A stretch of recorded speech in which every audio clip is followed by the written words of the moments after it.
Right, big news now confirmed for Indian cricket. Shubman Gill has been appointed as India's Test captain. This in a new era, post the retirement of Rohit Sharma without Virat Kohli after Ashwin already called it a day in Australia. So new WTC cycle, new captain, young captain. Akash Chopra, Sanjay Bangar to react to the news. Gill as captain, your first reaction on the choice that the team management has gone with. Sanjay. I'm looking at the basis of the choice. Obviously, a long-term captain, and in a phase wherein the entire thing of rebuilding the team is going to happen. So he'll have his chance of really creating a space for himself without having to look over the shoulder, and that's quite a thing for any captain, and more so a young captain. So from that perspective, I think it's a decision which has been taken by the selectors, and it gives an opportunity, because not very often in Indian cricket you see somebody being given the captaincy by not having played that much. Now, post 2000, the captains that I see are like somebody who played number of test matches. So it was Rahul Dravid after Ganguly, then Anil Kumble, then MS Dhoni, and then it carried on for Virat and Rohit.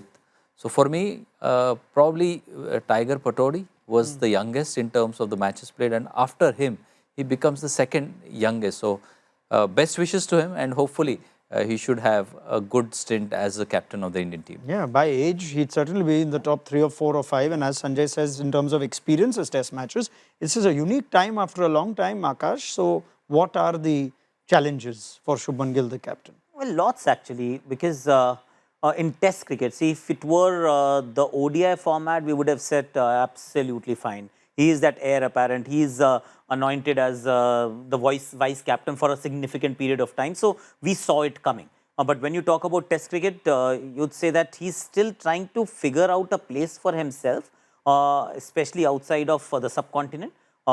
His Test numbers are still, I mean, his average is 35. His overseas numbers are around 25, and that's not very healthy as a batter alone, let alone be the captain of the side. So I see this as an investment of faith.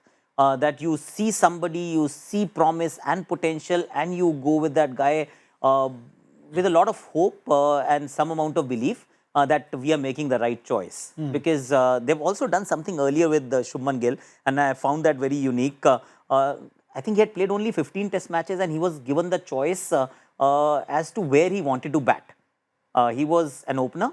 Then Yashasvi Jaiswal came into the picture, and he actually said that I prefer number 3. Yes. And that choice was given to him, and I found it very odd at that time that after just about 15 test matches, it cannot be your call. It has to be the team management's call where they want which batter to bat.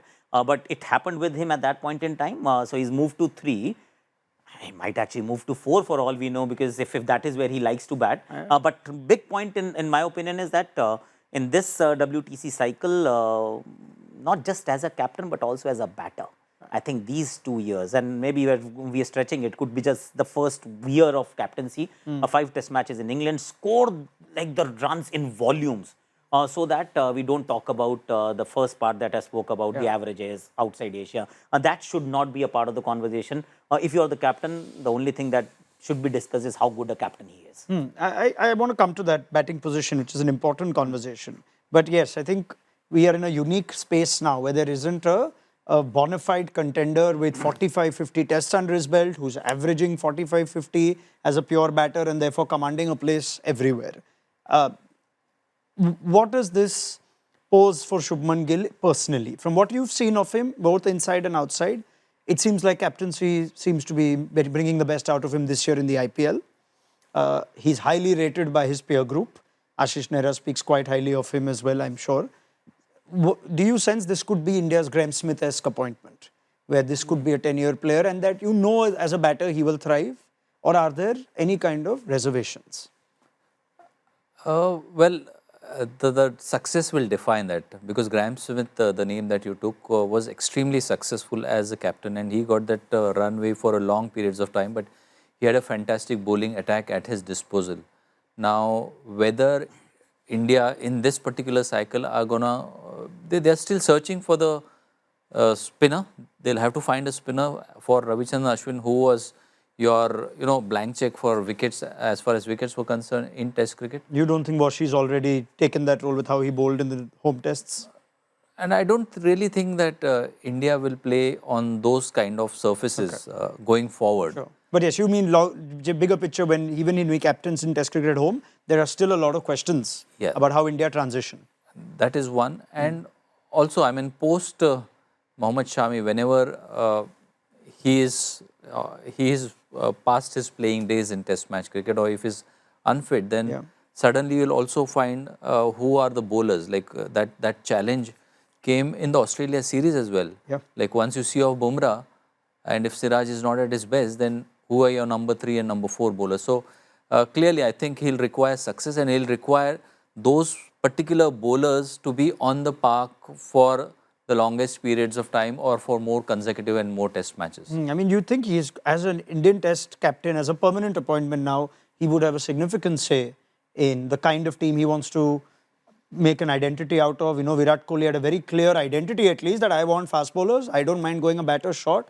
Here he's working with a relatively new coach as well in Gautam Gambhir, who's so far his tenure has been roller coaster-ish. From what you know of Gill, how do you sense he'll approach it? I mean, he'll have to find a template that he thinks is right for Indian cricket.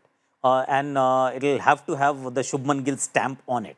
And it is not necessary to actually follow what Virat Kohli did, because Virat Kohli also said, I'm going to play 5 bowlers. He was very happy to play on dust bowls as well at home, that it's fine because we are chasing victories.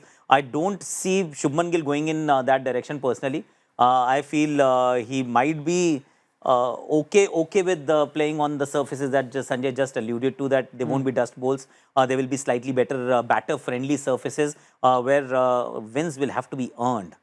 They won't come easy because home series, the domination that we have seen so far, barring that one series versus New Zealand, it'll have to be earned. It's not a given anymore. So this cycle will be very interesting to watch. Captaincy so far is sitting quite nicely with him.